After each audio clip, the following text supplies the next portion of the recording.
Uh-oh. Journey of the Wounded Healer. This is an 18-foot long painting. Let's see, the first side has a kind of evolutionary descent through the DNA. And you can see all the great chain of being going back through this history and into this DNA. Then here's the psychic dismemberment phase, where the whole body is breaking down, the identity with the body is breaking down, but it's also getting mixed up with a lot of different forces, planetary, cosmic, molecular, atomic, all these different forces are kind of merging with the body. And there's also a strange three-headed snake that is a symbol of body, mind, and spirit in alchemy, and it's kind of weaving the person together again. So that somehow the healer congeals back into a body, and they're holding a balanced, kind of caduceus, hermetic staff that is heading them toward the future. The question, right now is, we're wounded. We know that as a planet. The whole web of life is wounded. The question is whether we'll become healers. And so this is, I think, a positive painting, actually. So here is holy fire, and the person continues up this crystal mountain, and their caduceus-like staff becomes internalized as a kundalini kind of ascent, and an eye of spirit channels this heart flames that open them up into a holy fire. This is a person who's kind of melting down their physical identity in the transcendental sun, out of which is emerging a sort of divine mutant that is a hermaphrodite and is a soul bird, basically, and sending out gift waves from their heart.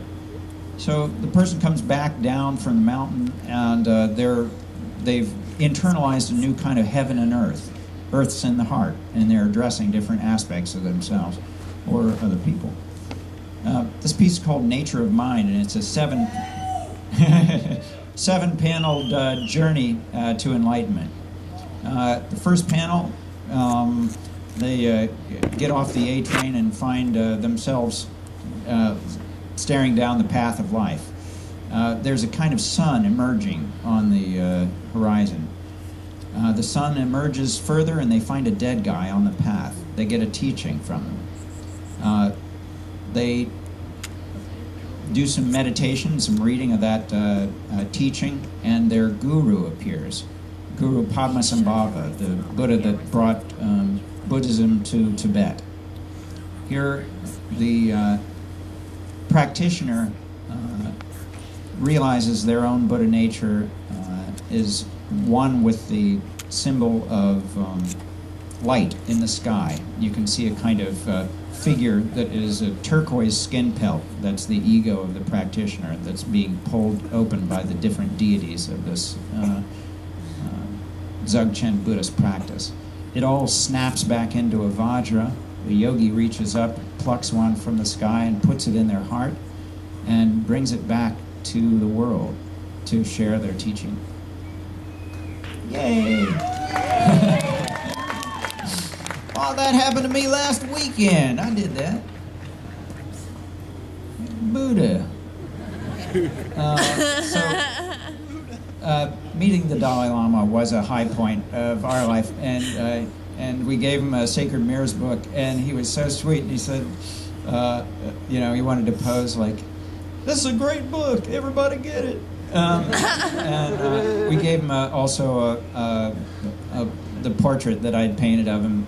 He is an incarnation of Avalokitesvara, the Buddha of active compassion, and so God bless him.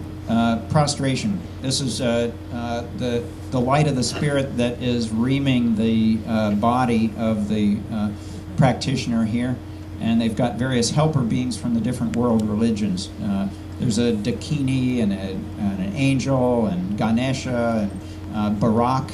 Do you know that the Barak was a being that rode Muhammad to the seventh heaven, and it was a female-headed mule, actually. Curious. And there is a number of shadow beings that are kind of skitter-scattering as this person is embodying the light.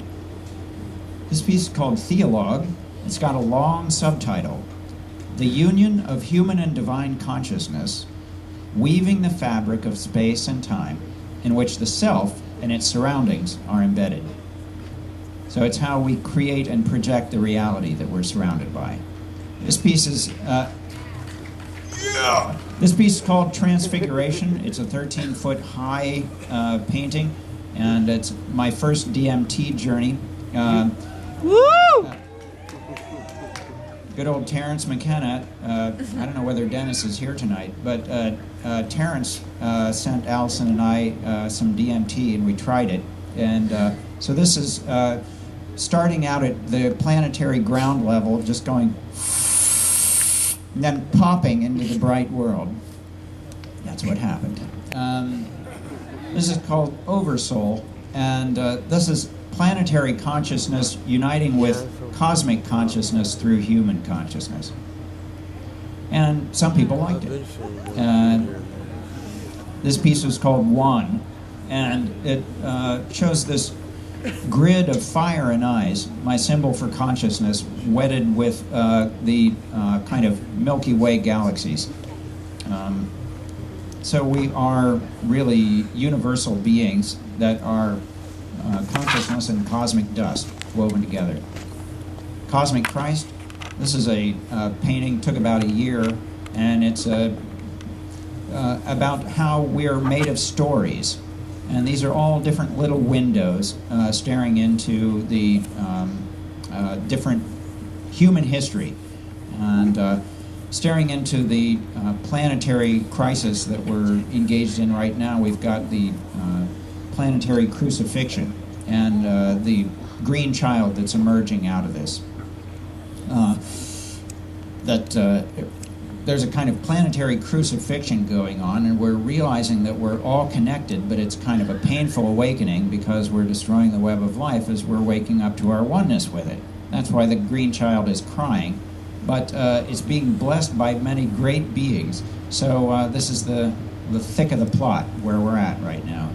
And we're all potential kind of cosmic Christs and embodying all the complete human history.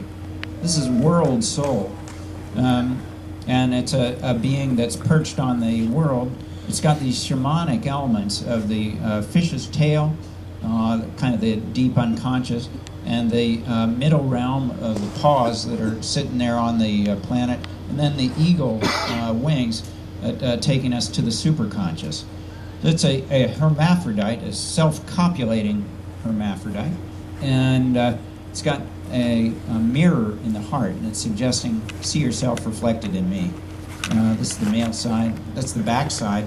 One side was peaceful, and this is the wrathful side, but it's cradling new life. Once again, the connection of opposites, and the fetus here is having the Buddhist teaching mudra that is basically cautioning us about, we want to preserve this beautiful world so that we can have it for our children and their children. You bet. Now, this piece is the skull fetus, and it's a symbol of time, linear time. We're somewhere between the skull and the fetus. This piece is called Interbeing. It's surrounded by the skull fetus symbol, and this is like outside of the burden of time. There is this element of timelessness, and this is the interbeing. We can always contact this timeless being that is outside of time. This is the Bardo being, another manifestation of the same idea. And the diamond being, the Vajra being. And cosmic elf, melting into the consciousness network. This piece is called Net of Being, and it is a long painting, and it was beloved by Adam Jones, and they used it on their 10,000 Days album. And it's basically the being as a continuum.